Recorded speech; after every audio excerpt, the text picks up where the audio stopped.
ബി.ജെ.പിയുടെ മുൻ തൃശൂർ ജില്ലാ പ്രസിഡന്റ് ശ്രീശൻ അടിയാട്ടും 5000-ഓളം പ്രവർത്തകരും CPM-ലേക്ക് വരാൻ തയ്യാറാണെന്ന് ബി.ജെ.പിയുടെ മുൻ കണ്ണൂർ ജില്ലാ പ്രസിഡന്റ് O.K. വാസു പിണറായി വിജയന്റെ സാന്നിധ്യത്തിൽ പ്രഖ്യാപിച്ചിരുന്നു.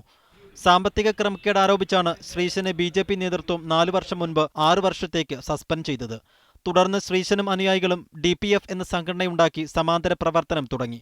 പിന്നീട് ബി.ജെ.പിയിലേക്ക് തിരിച്ചുപോകാൻ ശ്രീശൻ ശ്രമം തുടങ്ങിയെങ്കിലും അനുകൂല നിലപാടല്ല ബി.ജെ.പി ജില്ലാ നേതൃത്വത്തിനുണ്ടായിരുന്നത്. ഈ സാഹചര്യത്തിൽ മറിച്ചൊരു നിലപാടിന് തന്റെ മേൽ സമ്മർദ്ദമുണ്ടെന്ന് ശ്രീശൻ പറയുന്നു.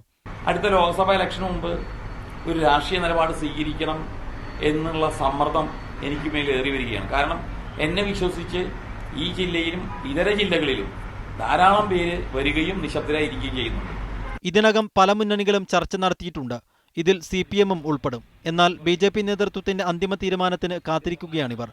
ഞാൻ വിശ്വസിച്ചു പോന്നിരുന്ന പ്രസ്ഥാനം എന്നെ തിരിച്ചറിയുകയും എൻ്റെ പ്രവർത്തനം ആ പ്രസ്ഥാനത്തിൽ വേണമെന്ന് ആഗ്രഹിക്കുകയും ചെയ്യുന്നുണ്ടെങ്കിൽ അവർ എന്നെ തിരിച്ചെടുക്കുകയും പ്രവർത്തിക്കാനുള്ള സ്വാതന്ത്ര്യം തരികയും വേണമെന്ന് ഞാൻ ആഗ്രഹിക്കുന്നു.